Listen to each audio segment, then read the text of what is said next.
자, 여러분 반갑습니다. 오늘은 수열의 합에 대해서 배워보도록 할 거예요. 수열의 합. 우리 지난 시간에 등차 수열의 합이랑 등비 수열의 합을 계산하는 방법을 배웠었습니다. 그렇죠? 그렇지만 수열에는 등차 수열, 등비 수열도 있지만 여러 가지 다른 수열들도 있겠죠. 그래서 다른 수열들을 합하는 것들, 그런 것들을 표기하는 것을 배워볼 건데요. 예를 들어서 수열 AN이 있다고 해봅시다. 그러면 우리가 AN을 1부터 한 4까지 더하는 건 이렇게 표기하는 게 굉장히 간단할 거예요. S4 이런 식으로 표현했었죠. 합 4까지 새로운 수열로 만들어 줄 수도 있을 겁니다. 근데 이거를 100개라고 해볼게요.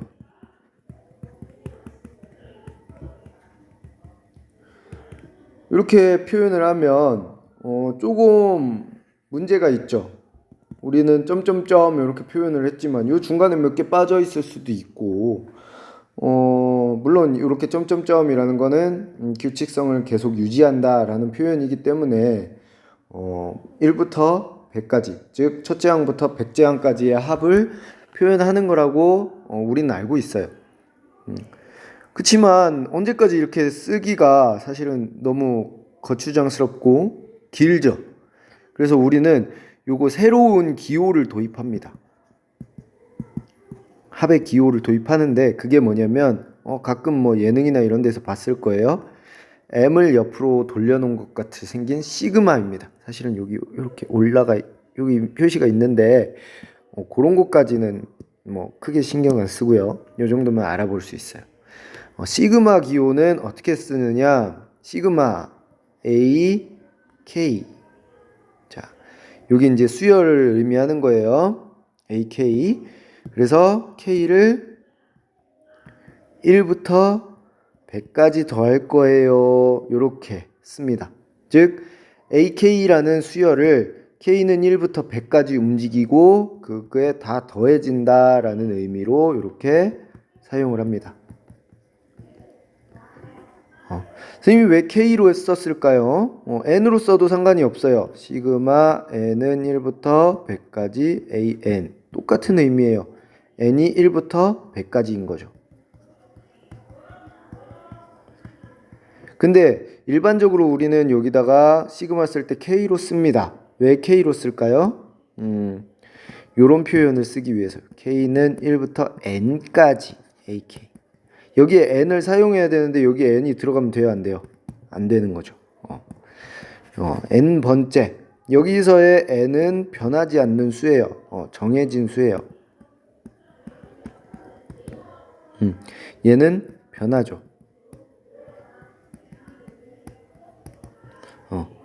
자, 요거까지는 적을 필요 없고. 그래서 얘의 의미는 뭐냐면 A1부터 A2, A3 이렇게 해서 AN까지 더한다는 거죠. 이런 의미로 시그마를 사용한다. 그럼 이거 응용할 수도 있겠죠. 응용을 하면 어떻게 해요? 예를 들어서 K는 N부터 M까지다. 이러면 N 플러스 1 이렇게 해서 AM까지 간다는 거죠. 단 여기서 M이 N보다는 크겠죠. 이렇게 표현이 된다는 거예요.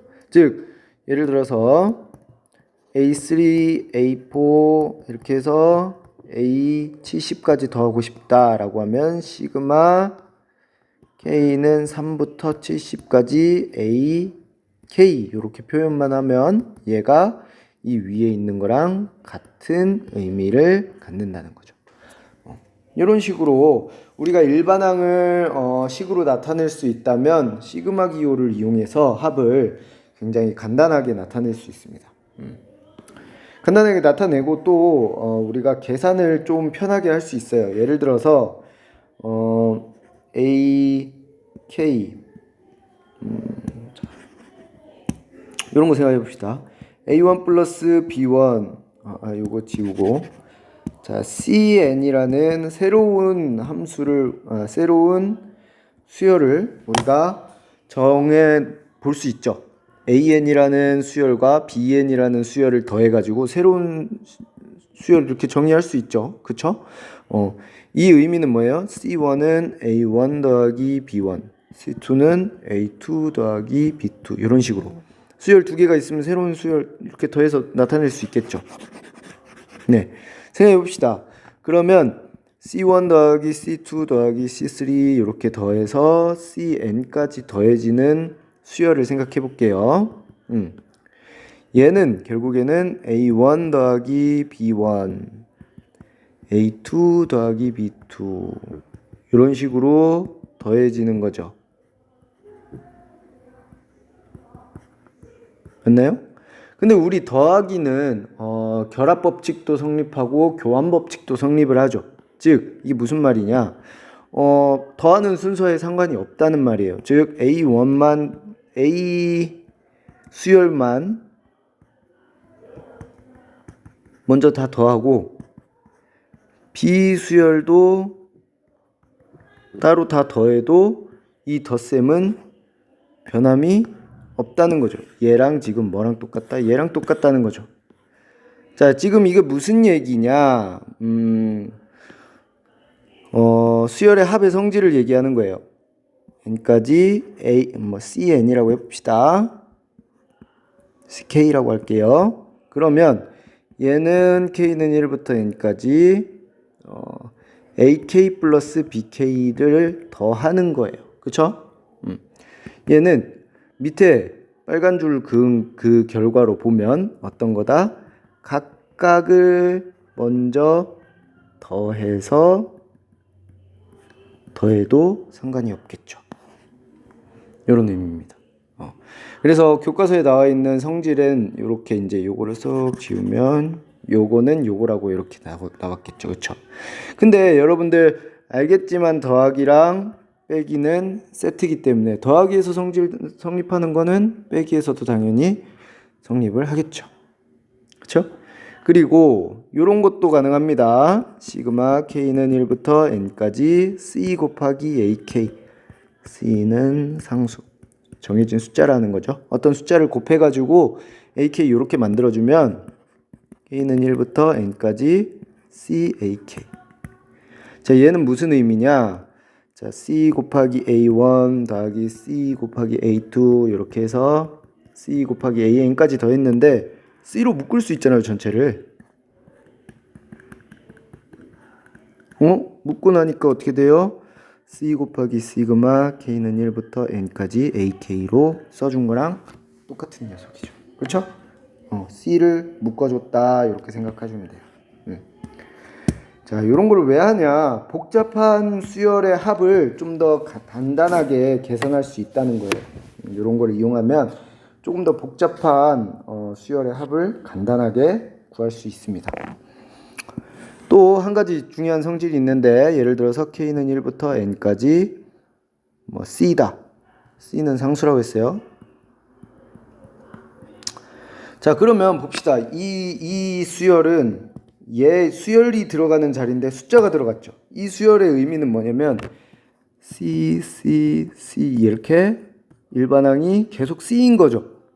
그래서 C를 몇 번 더한 거예요? N번 더한 수열인 거죠. 수열의 합인 거죠.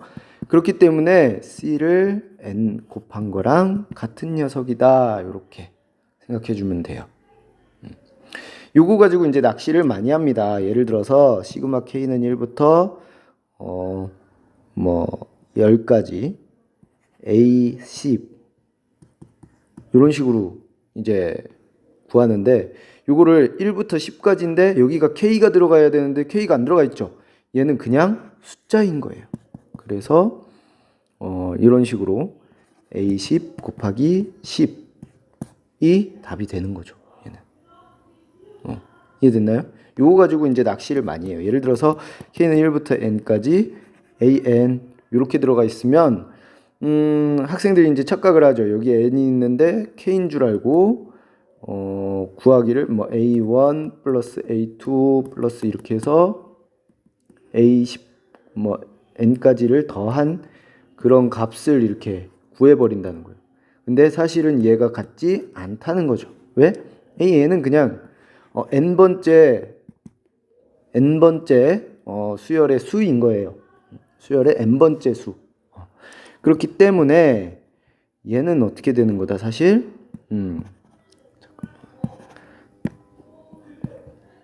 an을 n번 더해준 거다라고 생각을 하는 게 맞는 거죠.